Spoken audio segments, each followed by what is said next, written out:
వెన్నుపోటుకు 2 ఏళ్ళు కార్యక్రమానికి విచ్చేసినటువంటి సోదరీమణులందరికీ కూడా హృదయపూర్వకంగా నమస్కారాలు తెలియజేసుకుంటున్నాను.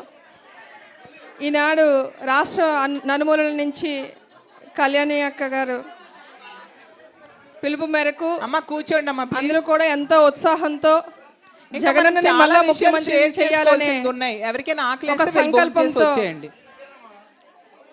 జగనన్నని ముఖ్యమంత్రి చేయాలని ఒక దృఢ సంకల్పంతో మనందరం కూడా ఇక్కడికి విచ్చేయడం జరిగింది. మనమైతే ఈరోజు వెన్నుపోటుకు 2 ఏళ్ళు అని ఈరోజు మాట్లాడుకుంటున్నాం, కానీ వెన్నుపోటుకి ఏ రోజైతే ఎన్టీఆర్ గారికి ఆ రోజు వెన్నుపోటు పొడిచారో అన్ని సంవత్సరాలు అయ్యింది ఈ రోజుకి. ముఖ్యంగా ఏదైతే మహిళలు ఇక్కడ సమస్యలు రాష్ట్రంలో ఎదుర్కొంటున్నారో అవన్నీ కూడా మన పెద్దలందరూ కూడా మనందరికీ వివరించడం జరిగింది. మనందరం కూడా జగనన్న దయ వల్ల ఒక ఐడెంటిటీని మనకి క్రియేట్ చేశారు, ఒక ఇండివిజువాలిటీ మనందరికీ వచ్చింది. అదే ఐడెంటిటీతో మనం ప్రజల్లోకి వెళ్ళి ఏదైతే గత 5 ఏళ్ళు మనం అధికారంలో ఉన్నప్పుడు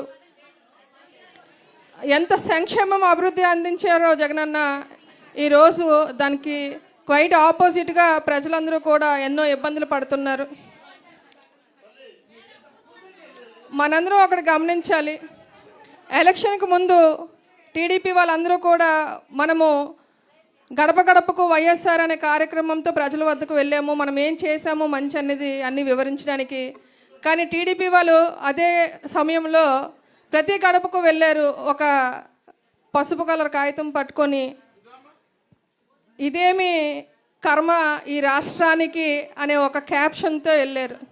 అంటే ముందుగానే వాళ్ళు మనకి హెచ్చరించారు, మేము వస్తే ఆ కర్మ పడుతుంది మీకు అని చెప్పి ఆ భావనతో వాళ్ళు ప్రజల వద్దకు ఇదేమి కర్మ ఈ రాష్ట్రానికి అని చెప్పి ఆ రోజు వచ్చారు. కానీ మనం గమనించలేకపోయాము. ఈరోజు తెలియకుండానే ప్రజలందరూ కూడా రేపు 4వ తారీఖు వస్తే ఆ రోజుకి 2 సంవత్సరాలు పూర్తయి వస్తుంది వాళ్ళకి అధికారాన్ని ఇచ్చి. ఈ 2 ఏళ్ళలో కూడా ప్రజలకి ఇచ్చిన మాటలన్నీ తప్పుతూ ఏదైతే అబద్ధపు హామీలతో అబద్ధపు ప్రచారాలతో వాళ్ళు అధికారంలోకి వచ్చారో అవన్నీ కూడా ఈ రోజుకి ఒకటి కూడా నెరవేర్చడం జరగలేదు. నెక్స్ట్ ఎలక్షన్ ప్రచారంలో భాగంగా మన పార్టీని దింపే ప్రయత్నంలో ఒక అబద్ధపు ప్రచారం భూముల పైన తీసుకొచ్చారు. జగనన్న ఏదో భూములు లాగేసుకుంటారని ఆయన ఫోటో దానిపై వేసుకున్నారని చెప్పి కనీసం జ్ఞానం లేకుండా ఆ రోజు మాట్లాడారు. ఆ రోజు ఏదైతే చెప్పారో ఈరోజు వాళ్ళు ప్రభుత్వంలోకి వచ్చిన తర్వాత అక్కడ ప్రతిదీ కూడా ఏ నియోజకవర్గంలో చూసినా ఏ జిల్లాలో చూసినా ప్రతి చోట భూములు రూపాయికి 10 రూపాయికి అమ్మేయడం, లేదా వాళ్ళ మనుషుల తరపున ఏదో కంపెనీ పెట్టడం, ఏదో ఇండస్ట్రీలో ఇది ఐటీ శాఖను పెంచుతున్నాము అని చెప్పి ఏదైతే ఎప్పుడు కూడా ఐటీ ఈయన పుట్టినప్పుడు ఐటీ పుట్టింది, లేదంటే ఈయనే కనిపెట్టారు ఏదో చెప్తూ ఉంటారు. ఏది కొత్తగా వస్తే అదే చంద్రబాబు నాయుడు గారు కనిపెట్టారు, అన్నీ ఆయనే కనిపెట్టారు అంటారు. అలాగే మోసాన్ని కూడా ఆయనే కనిపెట్టారనేది మన రాష్ట్ర ప్రజలకే కాదు, మన దేశ ప్రజలు మొత్తం ప్రపంచవ్యాప్తంగా తెలిసిపోయింది. ఈరోజు మోసం ఎవరు కనిపెట్టారంటే మోసం అనేది పుట్టింది చంద్రబాబు నాయుడు గారు పుట్టిన తర్వాత అని చెప్పి లక్ష్మీ పార్వతి గారి మాటల్లో అమ్మ ఇప్పుడే మనందరికీ చెప్పారు. ఆవిడే ప్రత్యక్ష సాక్షి, ఆవిడ అనుభవం కూడా ఆవిడ కూడా చూశారు, ఆవిడ మనకు చెప్పడం కూడా జరిగింది. ఇదే ఉత్సాహం ఈరోజు ఏదైతే ఉత్సాహం చూపించి ఒక కళ్యాణి గారు మా ద్వారా జోనల్ వర్కింగ్ ప్రెసిడెంట్స్ ద్వారా జిల్లా మహిళా అధ్యక్షులకి ఏదైతే పిలుపునిచ్చారో ఎంతో ఉత్సాహంగా దూరం అయినప్పటికీ అక్కడ ఇచ్చాపురం కానీ ఇక్కడ కడప అనంతపురం కానీ అన్ని జిల్లాల నుంచి కూడా ఎక్కడ కూడా చిన్న నీరసం చూపించుకుంటే ఎంతో ఉత్సాహంతో జగనన్నని మళ్ళా ముఖ్యమంత్రి చేయాలని ఎంతో ఆశయంతో మీరు అందరూ ఇక్కడికి రావడం జరిగింది. మొన్న జగనన్న ప్రెస్ మీట్ పెట్టినప్పుడు ఏదైతే చెప్పారో రేపు 4వ తారీఖు కానీ మన నియోజకవర్గాల్లో మన ఇన్ఛార్జీలు చెప్తారు. 12వ తారీఖున ఒక కార్యక్రమం, 4వ తారీఖున ఒక కార్యక్రమం, 8, 9 తారీఖుల్లో ఏదో కార్యక్రమం, 2 డేట్లలో ఏదో ఒక రోజు నియోజకవర్గ ఇన్ఛార్జీలు మనకు చెప్తారు. ఇంతకంటే రెట్టింపు ఉత్సాహంతో నియోజకవర్గ ఇన్ఛార్జీలకు మనందరం కూడా మన సహాయ సహకారాలు అందిస్తూ అత్యధిక దారుణం అనేది మన మహిళలకే జరిగింది కాబట్టి, ఆయన మోసం అనేది మహిళలకే అత్యధికంగా చేశారు కాబట్టి మనందరం కూడా అత్యధిక సంఖ్యలో పాల్గొని మనందరం వాళ్ళకి సహకరించి ఈ ప్రభుత్వాన్ని ఎండగట్టే దాంట్లో మనం ఒక భాగం అవ్వాలని కూడా మీ అందరికీ కూడా ఈ వేదిక ద్వారా మీకు తెలియజేస్తున్నాను.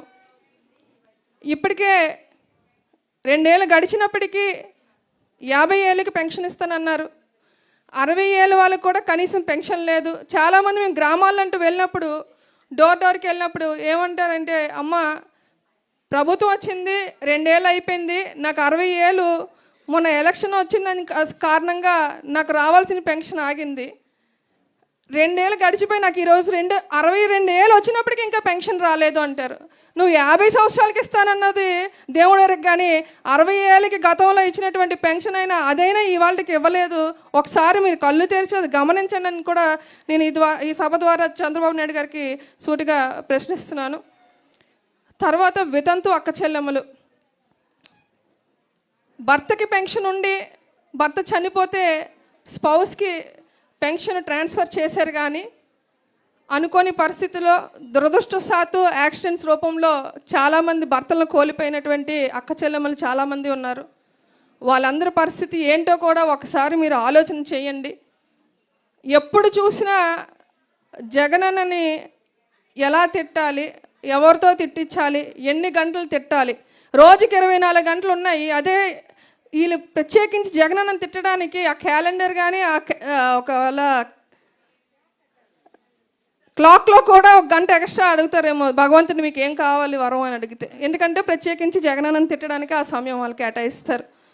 ఇటువంటి కార్యక్రమాలు ఎవరు చేస్తారంటే, ఏదైనా ప్రశ్న అడిగేటప్పుడు సమాధానం లేని వాళ్ళు దాన్ని దాటవేయడానికి ఎవరో ఒకరి మీద నిందలు వేయడమో లేకపోతే ఏదో రకంగా తగువ పెట్టుకోవడమో మనం చూస్తూ ఉంటాం.